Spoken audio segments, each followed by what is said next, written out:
وسهلا بيكم في حلقة جديدة من حلقات سلسلة خواطر. الحلقة النهاردة بعنوان ولا تمنن تستكثر. النهاردة هنتكلم في موضوع مهم قوي، وكلنا للأسف بنعمله من غير ما ناخد بالنا، وربنا سبحانه وتعالى بيقول في الآية الكريمة ولا تمنن تستكثر. ببساطة كده الآية دي قاعدة في حياتنا بتعلمنا ازاي ندي من قلبنا، بس من غير ما نستنى مقابل، من غير ما نستنى اي حاجة قصادها. معناها انك لما تعمل الخير لحد ما تحسسهوش انك عامل فيه جميلة، وما تنساش منه مقابل اكبر، او ما تستناش منه مقابل اكبر من اللي انت اديته. ده ببساطة معنى كلمة المنة. طب احنا هنعرف ايه معنى كلمة المنة الموجودة في الآية. كلمة تمنن نفسها بتعمل حاجة وتفضل تفكر اللي قدامك بيها، يعني تقول له انا عملت لك كذا وعملت لك كذا وعملت لك كذا، انا وقفت جنبيك، وده للأسف بيبوظ اي خير انت ممكن تعمله. طب معنى كلمة تستكثر، فده معناه انك لما تدي مثلا جنيه تكون مستني ان هو يرجع لك 10، مش بالفلوس بس، ممكن تستنى تقدير. لا، ما تستناش تقدير من حد او شكر من حد او حتى مكانة عالية في عيون الناس.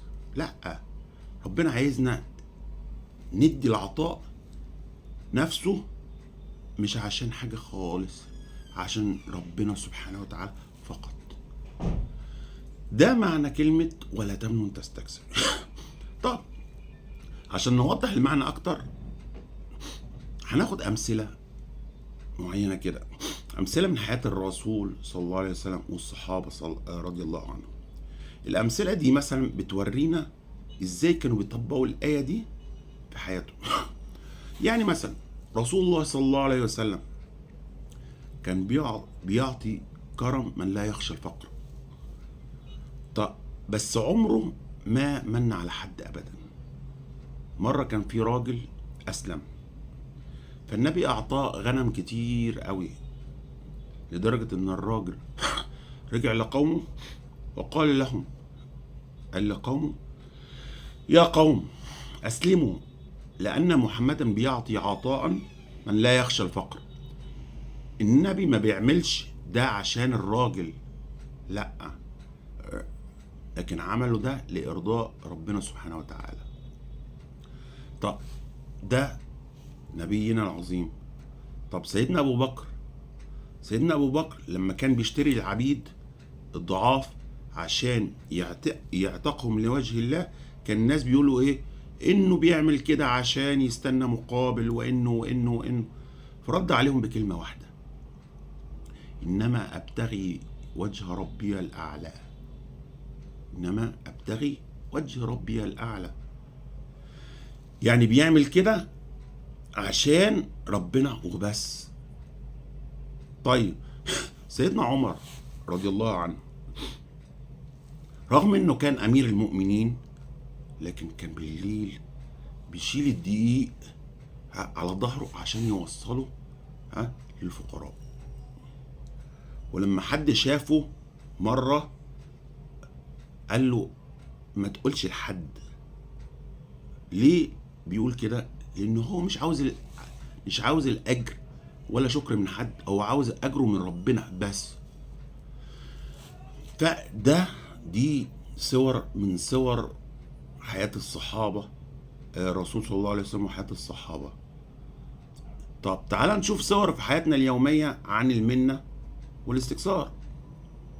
في البيت مثلا لما تلاقي الزوجة تفضل تفكر جوزها انها سابت شغلها وضحت بحياتها عشان تربي ولاده، والزوج يفضل يمن على زوجته بالفلوس البيت اللي هو بيشقى ويتعب ومعرفش ايه عشانها.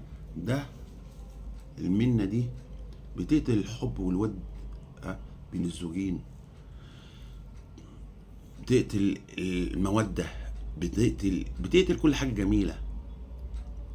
طيب في الشغل مثلا لما مدير يدي موظف ترقية، يفضل يفكره، انا جبت لك ترقية، كل ما يطلب منه حاجة يقول له اللي جبت لك ترقية. طيب لما واحد زميل يساعد زميله في شيء معين، بيفضل يقول له ساعدتك ساعدتك ساعدتك ساعدتك. يا عم الحاج،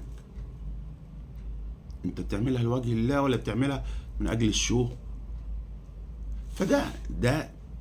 ده موجود للاسف في حياتنا بصور كتيرة وصور مختلفة وفي مواضيع مختلفة. في الصدقات لما حد يتبرع لجمعية خيرية ويصر ان اسمه يتحط عنوان كبير قوي، او يتصور مع الفقراء، ودي موجودة في حياتنا، وكأنه بيعمل خير عشان يتشكر عليه، عشان يقول الناس تقول له شكرا. لا، انما نطعمكم لوجه الله لا نريد منكم جزاء ولا شكورا إنا نخاف من ربنا يوما عبوسا قمطريرا. طب إيه الجايزة يا رب؟ فوقاهم الله شر ذلك اليوم ولقاهم نضرة وسرورا وجزاهم بما صبروا جنة وحريرا. طيب إيه الخطوات العملية إن إحنا إزاي نتخلص من حتة إن أنا تمان أمن على بني آدم وأفضل أقول له أفكره أنا عملت لك، أنا سويت لك، أنا. أول حاجة خلي عينك على ربنا. يعني ايه؟ افتكر ربنا دايما ان هو صاحب الفضل الحقيقي، وانك مجرد وسيلة او ايد بيجري الخير ربنا سبحانه وتعالى على ايدك.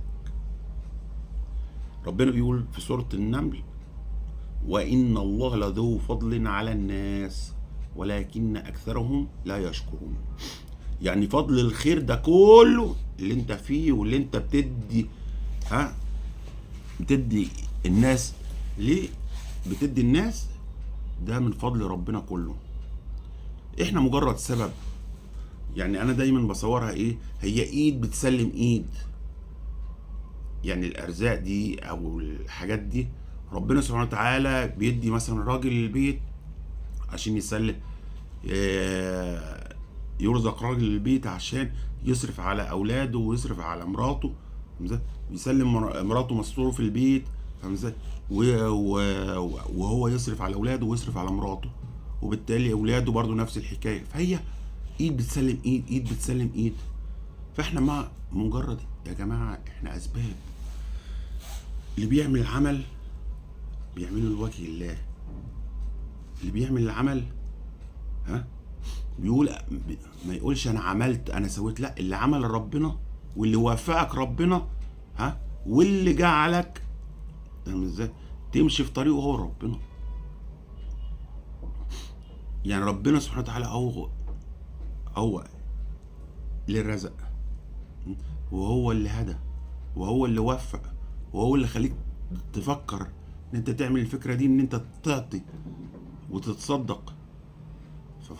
ففضل ربنا في اولا واخيرا. طيب تاني حاجة ايه؟ ازاي اتخلص منها لو واحد مصاب بيها والعياذ بالله؟ اخفي دايما صداقتك، خلي دايما كده علاقتك بينك وبين ربنا، اجعل فيها كده جزء كده، صندوق زي ما بيسموه كده، صندوق اسود او صندوق مغلق بينك وبين ربك، ما يعرفوش الا ربك بس. صدقة السر او عمل السر بيبقى اضعاف عمل العلن. طيب الرسول صلى الله عليه وسلم قال حديث في السبعة يظلهم الله بظله، كان منها رجل تصدق بصدقة فأخفاها حتى لا تعلم شماله ما تنفق يمينه. شفت درجة ايه؟ يعني إيه؟ الايد الشمال ما تعرفش الايد اليمين هي انفقت ايه. شوف درجة السرية وصلت ازاي. طب تالت حاجة ايه؟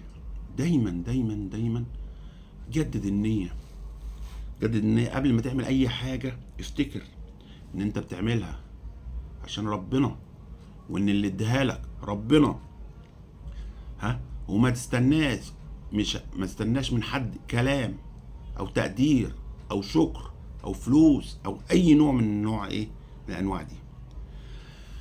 رابع حاجة، فكر في الاخرة دايما. الاجر الحقيقي مش كلام الناس، مش تقدير الناس، لا، ده في رضا ربنا والجنة، في رضا ربنا والجنة. طيب في الاخر العطاء مش مجرد فعل، هو حالة قلبية. حالة قلبية. لو خرجت فلوس من جيبك كده وقلبك مستني شكر او مقابل من الناس، خلاص خدت التقدير من الناس ودعوة من الناس وخلاص. لكن عند ربنا مفيش اي حاجة، صفر. يبقى لسه العطاء ده بيبقى زي التراب. طب الانسان لما بيستنى مقابل، زي اللي بيزرع شجرة كده وبيستعجل ان هو يقطف ثمرها في نفس اللحظة. يعني مجرد ما زرعت، مجرد عاوزها خلاص تكبر وتثمر. لكن اللي بيعطي من غير حساب، من غير حساب، ومستني اجره من ربنا، بيحس بسعادة ما تتوصفش. ده بيحرره دايما من عبودية الأنا. حسابات بيخرجوا من حسابات البشر نهائيا، لأنه بيتعامل مع ربنا تجارة رابحة. فخلي دايما عطائك دايما سبب لله فقط، لله فقط. هو حب ربنا يا جماعة ما يستاهلش، القرب من ربنا ما يستاهلش. القلب اللي جوه البني ادم ده ما يستاهلش ان هو يتعلق بربنا. القلوب اللي بتعطي دايما لوجه الله هي القلوب اللي ما بتخيبش ابدا، ولا في دنيا ولا في اخره. دايما خلي قلبك ونيتك كل حياتك مع ربنا. يبقى نراجع كده مع بعض ازاي نتخلص من المنة. اول حاجة خلي عينك على ربنا. تاني حاجة اخفي صداقتك واخفي عملك بقدر الامكان على الناس، واجعل كده حصة سرية بينك وبين ربنا في حياتك. جدد دايما النية، جدد النية قبل ما تعمل اي حاجة. رابع حاجة، فكر في الاخرة دايما. شوف كده في الجنة، شوف رؤيتك لله عز وجل، فكر في صحبة النبي صلى الله عليه وسلم. كل الحاجات دي يا جماعة والله مش بالساهل. عموما أتمنى إن تكونوا استفدتم، والسلام عليكم ورحمة الله وبركاته.